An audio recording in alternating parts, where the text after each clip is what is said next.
హల్లెలూయా. సజీవుడైన దేవుని మార్గము అనే ఆధ్యాత్మిక కార్యక్రమానికి మిమ్మల్ని ప్రేమపూర్వకంగా ఆహ్వానిస్తున్నామండి. ఈ దినాన్ని దేవుని యొక్క వాక్యము మనం ధ్యానము చేసుకుందామండి. ఈ దినాన్ని వాక్య భాగము మనం నేర్చుకుందామండి. యెషయా గ్రంథము 55వ అధ్యాయము 2వ వచనము, ఆహారము కాని దాని కొరకు మీరేలా రోకలిచ్చెదరు, సంతుష్టి కలుగుజేయదాని కొరకు మీ కష్టార్జితమును ఎందుకు వ్యయపరిచెదరు? నా మాట జాగ్రత్తగా ఆలకించి మంచి పదార్థము భుజించుడి, మీ ప్రాణము సారమైన దాని యందు సుఖింపనీయుడి. హల్లెలూయా. మన జీవితాల్లో దేవుడు ఎంత స్పష్టంగా మాట్లాడుతున్నాడంటే దేవుని మాట ఆలకించాలంట. ప్రస్తుత దినాలలో మనం చూసినట్లయితే ఏ మనిషి జీవితం చూసినా, ఏ కుటుంబ జీవితం చూసినప్పటికీ చాలామంది జీవితాలు లోకం వైపు, లోక ఆశల వైపు ఎవరి మాట ఆలకించాలని పరుగులు పెడుతున్నారు, కానీ దేవుని మాట ఆలకించలేని స్థితిలో ఉంటున్నారండి.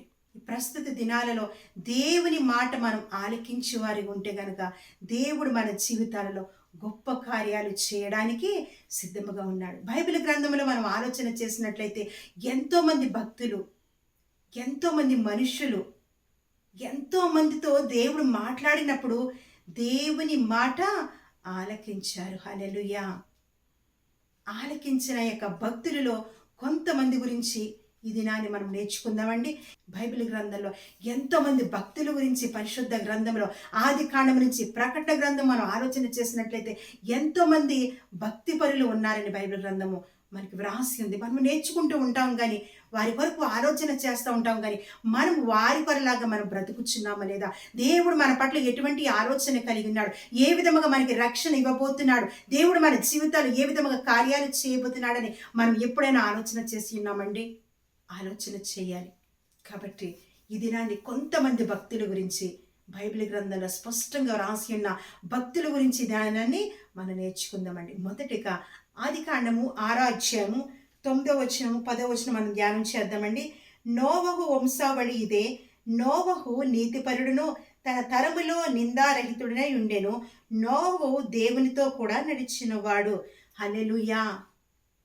దేవుడు చక్కటి మాటలు నోవహు ద్వారా మన జీవితాలతో మాట్లాడుతున్నాడండి. ఇక్కడ మాట్లాడుతున్న మాట చూడండి. నోవహు అంట నీతిపరుడు, తన తరములో నిందారహితుడంట. నీతిపరుడుగా ఉన్న నోవహు జీవితాన్ని ఈ దినాన్ని మనం వచ్చిన పెడుతున్నాడు. నిందారహితుడంటే ఏ తప్పు, ఏ పాపము చేయనిక గొప్ప వ్యక్తిగా నోవహు గారు ఉన్నారు. దేవునితో కూడా నడిచిన గొప్ప వ్యక్తి నోవహు గారు. హల్లెలూయా. ఎంత గొప్ప భాగ్యం అంటే దేవునితో నడిచిన ఒక భక్తిపరుడైన, దేవునితో నడిచిన ఒక గొప్ప వ్యక్తి మన జీవితాల్లో దేవుడు, ఆ వ్యక్తి ద్వారా దేవుడు మనం ఏదైతే నేర్చుకోవాలనుకుంటున్నాడో ఆ వాక్యాల ద్వారా మనం ముందుకు వెళదామండి. నోవహుకు చెప్పారు, అక్కడున్న ప్రస్తుత యొక్క తరము అంటే అక్కడ ఉన్న ప్రజలందరూ చెడుపై వారి యొక్క జీవితంలో దేవుని మాట ఆలకించకుండా భయంకరమైన స్థితిలోకి అక్కడ ఉన్న వారందరూ వెళ్ళిపోయినప్పుడు యెహోవా దేవుడంట ఎంతగానో బాధపడ్డారంట. అక్కడ ఉన్న ప్రజలు ఆయన మాట ఆలకించకుండా వారికి ఇష్టానుసారమైన జీవితంలో నడిచినప్పుడంట ఎంతగానో విచారించి ఎంతగానో ఆ యొక్క దేవుడు బాధపడినప్పుడంట నోవహు గారిని పిలిచారంట. ఒక రక్షణ వాడ నువ్వు సిద్ధము చేయాలని అని ఎప్పుడైతే నోవహు గారికి చెప్పారో నోవహు గారు కూడా ప్రయత్నం చేసి దేవుని యొక్క ప్రళయం వస్తుంది, అంతమైపోతుంది అని చెప్పినప్పటికీ వారందరూ ఏం చేస్తారంటే విననొల్లని ప్రజలుగా ఉన్నారండి. కానీ నోవహు గారు ప్రయత్నం చేస్తూ దేవుని మాట ఆలకించి ఒక గొప్ప రక్షణ వాడను సిద్ధము చేస్తారండి. ఇక బైబిల్ గ్రంథం 6వ అధ్యాయం అంతా మనం ధ్యానం చేసినట్లయితే దేవుడు చెప్పిన మాటను నోవహు గారు అట్లు చేశాను. ఆయన చెప్పిన ప్రతి మాటను బట్టి ఆ విధముగా చేసి ఒక రక్షణ వాడను తయారు చేశారంట. మళ్ళా అక్కడ దేవుడు ఎంత స్పష్టంగా చెప్తారంటే, వాడలో ప్రవేశించడానికి వారి కుటుంబంతో పాటు వారి కుమారులు, వారి కోడళ్ళు వీరందరూ వెళ్ళితో పాటు అక్కడ ఉన్న జంతువులన్నిటిలో ఆడది మగది అని చెప్పి కూడా దేవుడు ఎంత ఒక ప్రణాళిక చొప్పున దేవుడు అక్కడ ఏర్పాటు చేస్తాడండి. నీ పట్ల నా పట్ల కూడా ఆయన ఒక గొప్ప ప్రణాళిక కలిగి ఉన్నారు. ఈ లోకంలో మనం ఇంకా నశించిపోతున్నామేమో, దేవుని మాట ఆలకించలేకపోతున్నామేమో, మన కుటుంబంలో రక్షణలోనికి నడిపించలేకపోతున్నామేమో. ఆయన మాట ఆలకిస్తే చాలండి. ఎంతోమంది దైవజనులు దేవుని యొక్క వాక్యం, దేవుని యొక్క సువార్తను ప్రకటిస్తూ ఉన్నప్పుడు నాకెందుకు లేని మనం ఆలోచన చేసినట్లయితే మన జీవితమే కాదు, మన కుటుంబ జీవితము కూడా ఆ నరకంలోకి వెళ్ళిపోతుందండి. భయంకరమైన దినాలలో ఉన్నాము. ఇంకా దేని కొరకు మనం పరుగులు పెడుతున్నాము, దేని కొరకు మనం ఆలోచన చేస్తున్నాము? మన ఆలోచన అంతా ఆ రక్షణ అనే యొక్క గొప్ప వాడలోకి మనము ప్రవేశించే వారిగా ఉండాలి. ఆయన ఏ మాట మాట్లాడుతున్నారు, మన జీవితానికి, మన కుటుంబానికి ఏ విధముగా ఆలోచన చేస్తున్నారని ఆయన అనేక మార్లు మనతో మాట్లాడినప్పుడు ఆ మాటను గట్టిగా పట్టుకుని, దేవుడు చెప్పిన ఆజ్ఞలు గట్టిగా పట్టుకున్నప్పుడైతే దేవుడు మన పట్ల కార్యాలు చేస్తాడు. మనం ఒంటరిగా పోరాడినప్పటికీ ఒంటరి అయిన వాడు 1000 మంది జనమగ్నట. నోవహు గారికి ఎంతో దేవుడు జ్ఞానం ఇచ్చాడండి. ఆ వయసులో ఉన్నప్పుడు కూడా ఎంతో జ్ఞానం ఇచ్చాడు. ఎందుకో తెలుసండి, ఆయన మాట చొప్పున ఆలకించి ఉన్నాడు. హల్లెలూయా. మనం ఏ వయసులో ఉన్నప్పటికీ, ఆ యొక్క పరిస్థితిలో ఉన్నప్పటికీ ఆయన ఏదైతే మనకు మాట చెప్తారో ఆ రక్షణ వాడలోకి మన కుటుంబం అంతా రక్షించబడాలని ప్రభువు ఆలోచన చేసినప్పుడు మనము కూడా ఆయన మాట ఆలకిస్తే దేవుడు అద్భుతమైన కార్యాలు చేస్తాడండి. కీర్తన గ్రంథము 25వ అధ్యాయము 12-13 వచనాలు మనం ధ్యానం చేద్దామండి. యెహోవా యందు భయభక్తులు గలవాడు ఎవడో వాడు కోరుకునవలసిన మార్గమును ఆయన వారికి బోధించును. అతని ప్రాణము నెమ్మదిగా ఉండును, అతని సంతానము భూమిని స్వతంత్రించుకొనును. హల్లెలూయా. నోవహు జీవితంలో దేవుడు ఈ వాగ్దానాన్ని నెరవేర్చాడండి. ఎంత స్పష్టంగా దేవుడు మాట్లాడుతున్నాడంటే, అతని ప్రాణము నెమ్మదిగా ఉండును, అతని సంతానము భూమిని స్వతంత్రించుకొనును.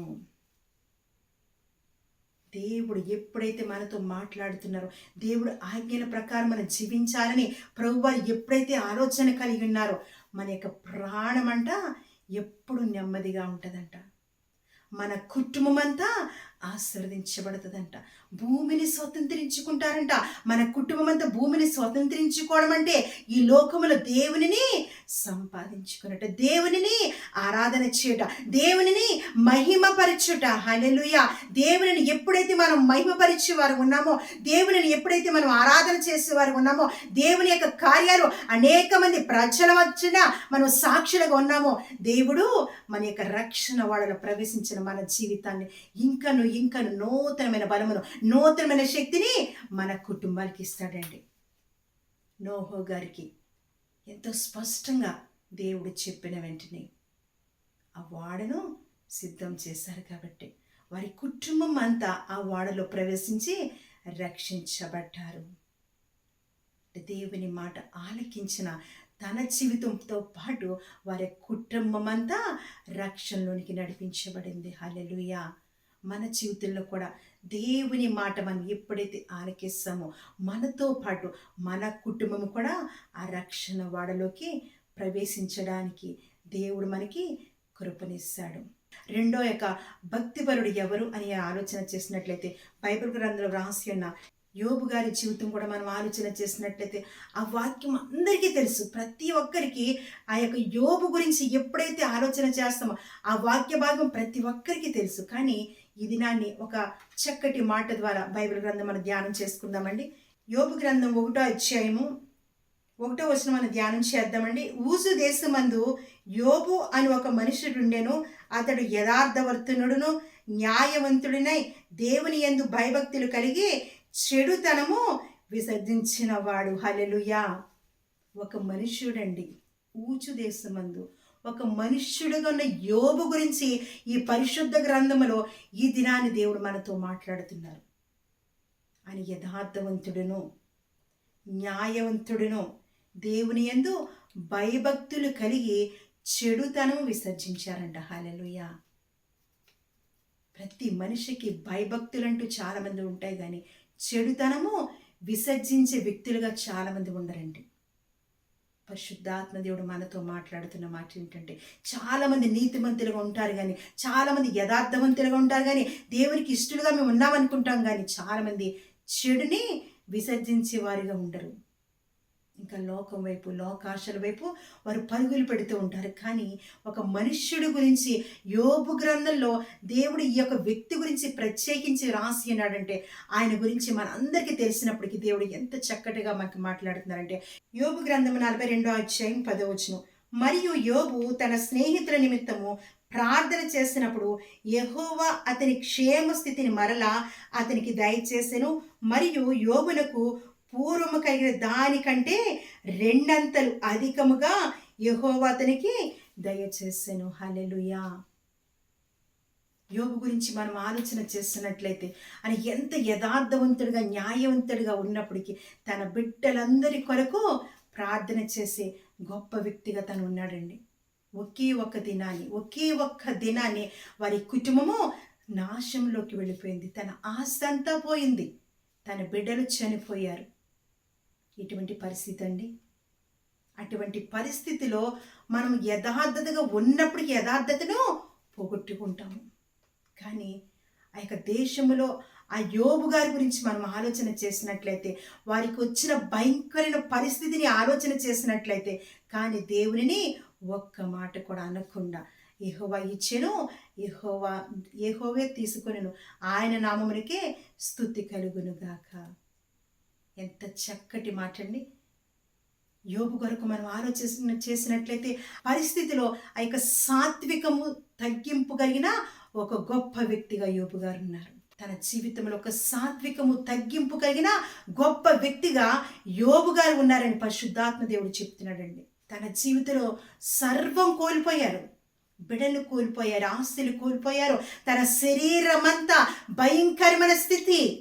అయినప్పటికీ దేవునిని ఒక్క మాట కూడా అనలేదు. ఇక్కడ మాట్లాడుతున్న మాట ఏంటంటే ఎంత స్పష్టముగా, మరియు యోబు తన స్నేహితుల నిమిత్తము ప్రార్థన చేసినప్పుడు యెహోవా అతని క్షేమస్థితిని మరలా అతనికి దయచేశాను.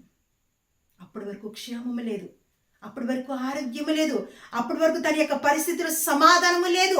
అయినప్పటికీ ఆయన ప్రార్థన చేస్తూనే ఉన్నాడంటే ఎంత తగ్గింపండి. అటువంటి పరిస్థితి ఏ వ్యక్తికైనా ఈ దినాలలో వచ్చినప్పుడు దేవుడు నాకేం చేశాడు, దేవుడు నా పట్ల ఏమి కలిగి ఉన్నాడు ఆలోచన కలిగి ఉంటారు. కానీ యోబు గారు మరలా వారి యొక్క స్నేహితుల కొరకు ప్రార్థన చేశారంట. వారి యొక్క క్షేమ స్థితిని మరలా రెట్టింపు చేశారంట. తనకున్న ఆస్తిని రెట్టింపు చేస్తారంట. మరలా ఎంతమంది అయితే బిడ్డలను కోల్పోయారు, మరలా అంతమంది బిడ్డలను ఇవ్వడానికి, అంతమంది బిడ్డలు కనడానికి దేవుడు కృపనిచ్చాడంట. ఎంత గొప్ప దేవుడు తెలిసింది మన దేవుడు. మనము నమ్మిన దేవుడు ఎంత గొప్ప తండ్రి అంటే, నీ మొర నా మొర ఆలకించే గొప్ప తండ్రిగా ఆయన ఉన్నాడండి. మనకి ఏదో భయంకరమైన పరిస్థితులు వచ్చినవి కదా, మనకేదో భయంకరమైన రోగములు వచ్చినాయి కదా, భయంకరమైన సమస్యలు వచ్చినాయి కదా, ఎందుకు నాకు ఈ పరిస్థితి వచ్చిందని మనం ఒక ప్రశ్న వేయడానికి కూడా అర్హులం కాదండి.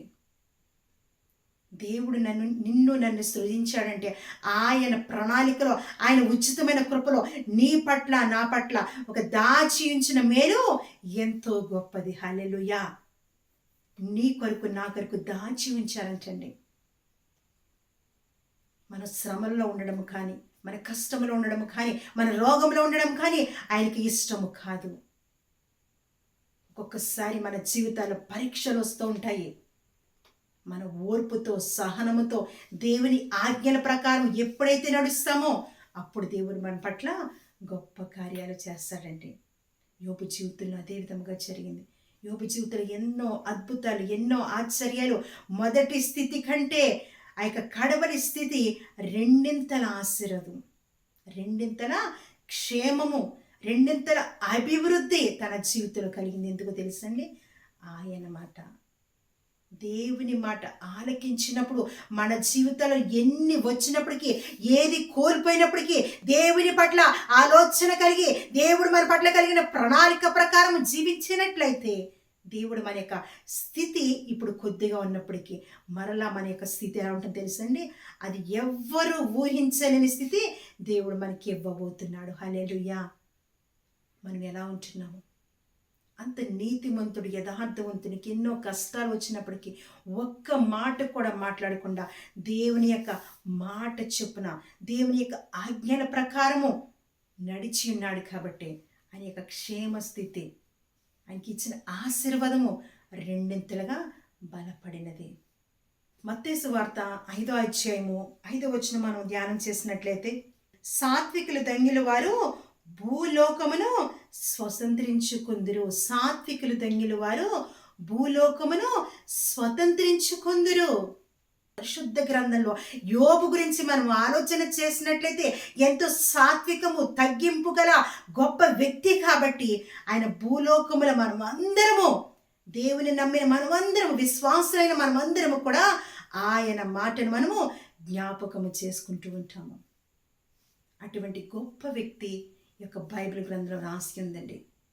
అందుకని దేవుడు ఎంత స్పష్టంగా చెప్తున్నాడంటే, సాత్వికులు ధన్యులు వారు భూలోకముని స్వతంత్రించుకుంటారంట. తను ఉన్న యొక్క పరిస్థితి ఏదైనప్పటికీ దేవుడు అంచెలంచెలుగా మరలా యోబు గారిని ఆశీర్వదించడానికి దేవుడు మొదలుపెట్టారండి. మూడో వ్యక్తిగా మనం ఆలోచన చేసిన వారు ఎవరైతే, కొర్నేలి గురించి మనం ఆలోచన చేద్దాము. అపోస్తుల కార్యాలు 10వ అధ్యాయము 1వ వచనం నుంచి ఆఖరి వచనం వరకు మనం ధ్యానం చేసినట్లయితే ఒక కొర్నేలు గురించి దేవుడు ఇక్కడ వ్రాసి ఉన్నాడండి. కొర్నేలు గురించి వ్రాసి ఉన్నాడు. ఈయన ఎవరు అంటే, ఇటలీ పటాల మనవడిన పటాలములో శతాధిపతి అయిన కొర్నేలి అని భక్తిపరుడు ఒకడు కైసరిలో ఉండెను. అతడు తన ఇంటి వారందరితో కూడా దేవుని యందు భయభక్తులు గలవాడై ఉండి ప్రజలకు బహుధర్మము చేయుచు ఎల్లప్పుడూ దేవునికి ప్రార్థన చేయువాడు. హల్లెలూయా. ఒక భక్తిపరుడు, అనేక మంది బిడ్డలకి ధర్మము చేయు గొప్ప వ్యక్తి అండి ఆయన. భయభక్తులు గల వ్యక్తి. ఇలాగ బైబిల్ గ్రంథంలో మనం చూసినట్లయితే చాలామంది భక్తులు మనకు కనిపిస్తూ ఉంటారు. అంటే మనం ఈ యొక్క దినాల్లో కూడా మనం ఆలోచన ఏం చేయాలంటే, ఒక దైవజనులకేనా ఈ యొక్క వాక్యం అంటే కాదండి, ప్రతి మనుషులకి కూడా ఈ వాక్యం అవసరం. ప్రతి మనుషుడు రక్షించబడాలి, ప్రతి కుటుంబం రక్షించబడాలి, ప్రతి ఒక్క రాజ్యాధికారము అధికారము కలిగిన ప్రతి ఒక్కరు కూడా రక్షించబడాలని. కాబట్టి ఈ శతాధిపతి గురించి అపోస్తుల కార్యం 10వ అధ్యాయంలో దేవుడు మనతో మాట్లాడడానికి దేవుడు సిద్ధంగా ఉన్నాడండి. ఆయన పగలు 3 గంటల యొక్క ప్రాంతంలో ప్రార్థన చేస్తున్నాడు. ఇంటి వారందరితో కలిపి ప్రార్థన చేస్తున్నాడు. దేవుడు ఆలోచన చేశాడు, ఆ వ్యక్తితో మాట్లాడాడు. ఆయనతో పాటు అక్కడ ఉన్న అనేక మంది విశ్వాసులు, అక్కడ ఉన్న అవిశ్వాసులు, తను ఏ యొక్క రాజ్యంలో ఉన్నాడో, ఏ యొక్క ప్రాంతంలో ఉన్నాడో ఆ ప్రాంతంలో అనేక మంది బిడ్డలకి దేవుని సువార్తను ప్రకటించాలి, దేవుని మాటలు వినిపించాలని దేవుడు ఒక గొప్ప ఆలోచన కలిగి, గొప్ప ప్రణాళిక కలిగి అక్కడ పేతురు గారిని ఏర్పాటు చేశారండి. కొర్నేలు గారికి చెప్పిన వెంటనే దానిని ఆలస్యము చేయకుండా పేతురు గారిని తీసుకొచ్చి అక్కడ ఉన్న అనేక మంది మధ్యన సువార్తను ప్రకటించడానికి ఎంతగానో దేవుడు కృపనిచ్చాడండి. దేవుడు మనతో కూడా అనేక మార్లు మాట్లాడుతూ ఉంటారు. నా కుమార్తె, నా కుమారుడా, నువ్వు చేసిన దేవుడు మన పట్ల చేసిన కార్యాలు అనేక మంది మధ్యన సాక్షులుగా మనం నిలబడాలంటే, దేవుడి కార్యాలు మహిమపరచబడాలంటే, నువ్వు చేసుకుంటున్న స్తుతియాగము దేవునికి సమర్పించుకోవాలంటే, దేవుని యొక్క ఆలోచన నీ పట్ల ఏ విధముగా కలిగి ఉన్నావో దాని ప్రకారం జీవించాలని దేవుడు ఎన్నో మార్లు దేవుడు నీతో నాతో మాట్లాడుతూ ఉంటాడు. ఒక గొప్ప శతాధిపతి దగ్గరికి వచ్చిన దేవుడు ఈ దినాన్ని మాట్లాడుతున్న మాట ఏంటో తెలుసండి, ఎటువంటి పరిస్థితిలో మనం ఉన్నప్పటికీ దేవుడు మన పక్షంగా నిలబడి మనతో మాట్లాడే గొప్ప వ్యక్తిగా ఆయన ఉన్నాడండి. అందుకని దేవుడు స్పష్టంగా ఆ యొక్క 10వ అధ్యాయం అంతా మనము కూర్చుని మనం తాతీగా మనం చదువుకుంటే కనుక దేవుడు ఎంత చక్కగా మాట్లాడుతూ ఉంటాడంటే, పేతురు గారు చెప్తారండి దేవుని యొక్క సువార్త గురించి అక్కడ ప్రకటిస్తున్నప్పుడు అక్కడున్న విశ్వాసులు అవిశ్వాసులు దేవుని మాటలు ఆలకించినప్పుడు వారి యొక్క దర్శనాలే కావచ్చు, వారి యొక్క వరాలే కావచ్చు, దేవుడు ఎంతో మందితో స్పష్టంగా మాట్లాడినప్పుడు అంట, వారు అన్య భాషలతో మాట్లాడినప్పుడు, పరిశుద్ధాత్మ అభిషేకం పొందుకున్నప్పుడు అక్కడ జరిగిన పరిస్థితులు అనేక మంది బిడ్డలు రక్షణలోనికి రావడానికి దేవుడు ఎంతగానో మహాకృపను చూపించాడంట. హల్లెలూయా. దేవుడు మనతో కూడా అనేక మాట్లాడుతూ ఉంటాడు. నశించిపోతున్న మన జీవితాలతో మాట్లాడుతూ ఉంటాడు. మనం ఏ పరిస్థితిలో ఉన్నా చాలా మంది అంటూ ఉంటారు, మేము ఈ వ్యాపారం చేస్తున్నాము, మేము ఉద్యోగాలు చేస్తున్నాము, మాకు ఈ పనులు ఉన్నామని చెప్పి చాలా మంది సాకులు చెప్పు తిరుగుతూ ఉంటారు. కానీ శతాధిపతి అలా చేయలేదండి. ప్రభువు చెప్పిన వెంటనే పేతురు గారిని అక్కడ తీసుకొచ్చి వారి బంధువులు, వారి స్నేహితులు, వారి రక్త సంబంధం ప్రతి ఒక్కరిని కూర్చుండబెట్టి దేవుని రక్షణ సువార్త అక్కడ ప్రకటించడానికి ఆయన ఒక స్థానముకు ఒక స్తంభముగా నిలబడ్డాడంట. హల్లెలూయా. అపోస్తల కార్యాలు ఈ యొక్క చక్కటి వాక్యం కూడా మనం ధ్యానం చేసినట్లయితే 35-36 వచనాలు ధ్యానం చేసినట్లయితే, ప్రతి జనములోనూ ఆయనకు భయపడి నీతిగా నడుచుకుని వారిని ఆయన అంగీకరించును. హల్లెలూయా. దేవుడు మాట్లాడుతున్న మాట అండి. ఇది చాలా మంది అంటారు ఇది క్రైస్తవుల మతం అంటారు. ఇది క్రైస్తవుల మతం కాదండి. ప్రతి ఒక్కడు దేవుడు చెప్పిన ప్రతి జనాంగముల నుంచి ఆయనకి ఎవరైతే భయపడతారో, ఆయనందు ఎవరైతే భయభక్తులు కలిగి ఉంటారో, ఆయనందు ఎవరైతే ధర్మ కార్యాలు చేస్తారో వారందరి పట్ల కూడా దేవుడు గొప్ప ప్రణాళిక కలిగి ఉన్నాడంట. వారిని రక్షించాలనే ఆలోచన కలిగి ఉన్నాడంట. హల్లెలూయా. ఎవరు నశించిపోవటానికి ఇష్టం లేదండి. ప్రతి జనాంగంలో ప్రతి ఒక్కరూ రక్షించబడాలని, ఆయన ప్రేమను కనుగొనాలని దేవుడు ఆలోచన కలిగి ఉన్నాడు. అందుకే ఈ యొక్క మూడవ వ్యక్తిగా మనం ఆలోచన చేసినట్లయితే కొన్నేలు గారి గురించి మనం ఇక్కడ ఆలోచన చేస్తున్నామండి. ప్రభువు చెప్పిన వెంటనే, దేవుడు చెప్పిన వెంటనే ఆయన ఆజ్ఞ చెప్పున ఎప్పుడైతే అక్కడ జనాంగాన్ని కూర్చోబెట్టారో అనేక మంది బిడ్డలు రక్షణలోనికి రావడానికి దేవుడు కృపనిచ్చాడు. కీర్తన గ్రంథము 37వ అధ్యాయము 11వ వచనం ఒకసారి మనం ధ్యానం చేద్దామండి. దీనులు భూమిని స్వతంత్రించుకుందురు, బహుక్షేమము కలిగి సుఖించుదురు. హల్లెలూయా. దీనులంట భూమిని స్వతంత్రించుకుందురు, బహుక్షేమము కలిగి సుఖిస్తారంట. ప్రభువు చెప్పిన వెంటనే ఒక దీనత్వం కలిగి కొన్నేలు గారి వెంటనే అనేక మంది జనాంగాన్ని అక్కడ కూర్చుండబెట్టి దేవుని యొక్క సువార్తను ప్రకటించడానికి దేవుడు ఒక సిద్ధము కలిగిన ఒక గొప్ప పాత్రగా కొన్నేలు గారిని పెట్టాడండి. అందుకనే దేవుడు ఇక్కడ చెప్తున్న మాట అంటే, దీనులు భూమిని స్వతంత్రించుకుందరు, వారు బహుక్షేమము కలిగి సుఖిస్తారంట. మన జీవితాలలో సుఖము లేదా, లేకపోతే క్షేమము లేదా, ఆరోగ్యము లేదా, కానీ దేవుడు ఇక్కడ మాట్లాడుతున్న మాట ఏంటో తెలుసా? దేవుని మాట ఆలకించి, దేవుని యొక్క ఆజ్ఞను మనం ఆలకించి ఆయన మార్గంలో మనం నడిస్తే కనుక దేవుడు మన కుటుంబానికి క్షేమం ఇవ్వడానికి దేవుడు సిద్ధంగా ఉన్నాడు. దేవుడు మన యొక్క జీవితాలు గొప్ప కార్యాలు చేయడానికి దేవుడు సిద్ధంగా ఉన్నాడు. అందుకనే కొన్నేళ్ళ గురించి మనం ఆలోచన చేసినట్లయితే ఎంతోమంది యొక్క ప్రజలే కావచ్చు, ఎంతోమంది బంధువులే కావచ్చు, ఎంతోమంది బిడ్డలు రక్షణలోనికి రావడానికి దేవుడు కృపనిచ్చాడు. దేవుడు నిన్ను నన్ను కూడా వాడుకోవాలనుకుంటున్నాడు. దేవుడు నీతో నాతో కూడా మాట్లాడాలనుకుంటారు. దేవుడు నిన్ను నన్ను రక్షించాలని ఆలోచన కలుగుతారు. కానీ మనం ఏం చేస్తామంటే ఆయన మాట ఆలకించలేని స్థితిలో మనం ఉంటున్నామండి. 4వ వ్యక్తిగా మనం ఆలోచన చేసినట్లయితే అబ్రహాం గురించి మనం ధ్యానం చేద్దామండి. ఆదికాండము 12వ అధ్యాయము 1-2 వచనాలు మనం ధ్యానం చేద్దాము. యెహోవా, నీవు లేచి నీ దేశము నుండి, నీ బంధువుల యొద్ద నుండి, నీ తండ్రి ఇంట నుండి బయలుదేరి నేను నీకు చూపించు దేశమునికి వెళ్ళుము. నిన్ను గొప్ప జనముగా చేసి నిన్ను ఆశీర్వదించి నీ నామమును గొప్ప చేయుదును. నీవు ఆశీర్వదముగా నుందువు. హల్లెలూయా. దేవుడు ఇక్కడ అబ్రహాం గారిని పిలిచారండి. అబ్రహాం గారి గురించి మనకు అందరికీ ఆలోచన చేసినట్లయితే ఆయన ఏమి చేసేవాడంటే బొమ్మలను తయారు చేసి అమ్మే ఒక వ్యక్తి అండి. కానీ తన స్థితిలో అనేక వాటిని అమ్ముతున్నాడు, కానీ విగ్రహాలు అమ్ముతున్నాడు, కానీ తనలో ఆ యొక్క విగ్రహాల్లో జీవము లేదని తను గ్రహించి ఉన్నాడు. జీవము గల దేవుడు ఎవరైనా ఆలోచన కలిగి ఉన్నప్పుడు దేవుడు వెంటనే ఆయనని దర్శించాడంట. హల్లెలూయా. అబ్రహాం గురి చరిత్ర మనం ఆలోచన చేసినట్లయితే అది ఎంతో స్పష్టంగా బైబిల్ గ్రంథంలో రాసి ఉంటుంది. కానీ ఆ వ్యక్తి దగ్గరికి దేవుడు ఎందుకు వచ్చాడంటే తన యొక్క స్థితిని మార్చడానికంట, తన పరిస్థితిని మార్చడానికంట, వారి కుటుంబంని దేవుడు ఆశీర్వదించడానికి దేవుడు వచ్చాడంటండి. వచ్చిన వెంటనే ఆయన చెప్పిన వెంటనే దేవుడు చెప్తున్న మాట ఏంటో తెలుసా?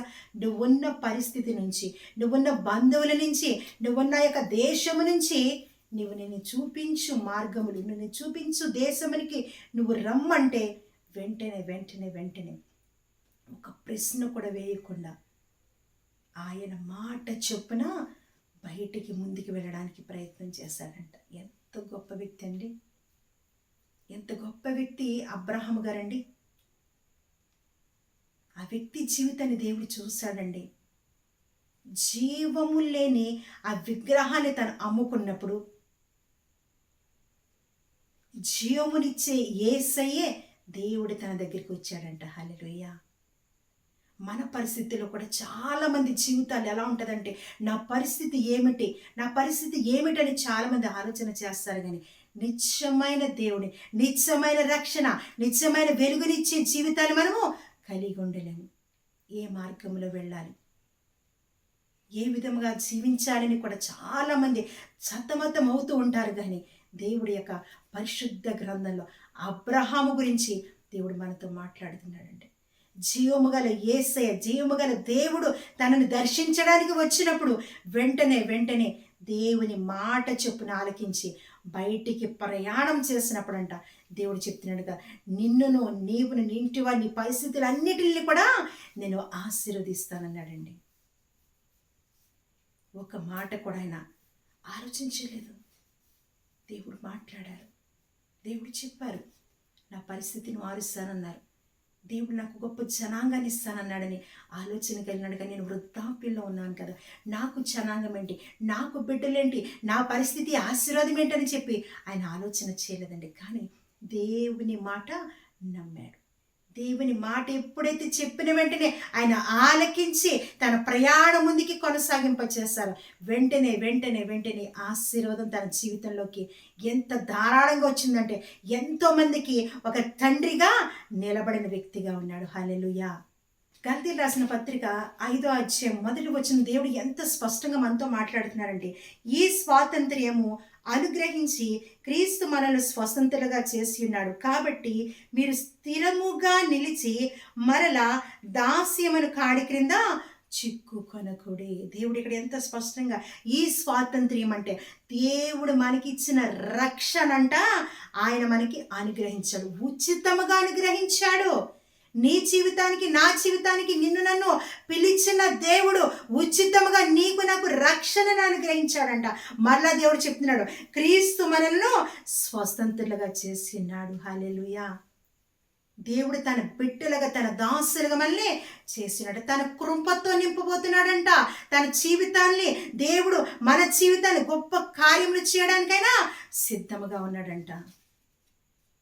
మహిమోన్నతుడైన యేసయ్య జీవితం మనం కనుగొని దేవుని పట్ల మనం ఎటువంటి ఆలోచన కలిగి ఉన్నాము. దేవుడు ఇక్కడ ఎంత స్పష్టంగా చెప్తున్నాడంటే, కాబట్టి మనం స్థిరముగా నిలిచి ఉండేవారిగా ఉండాలంట, స్థిరముగా నిలవాలంట.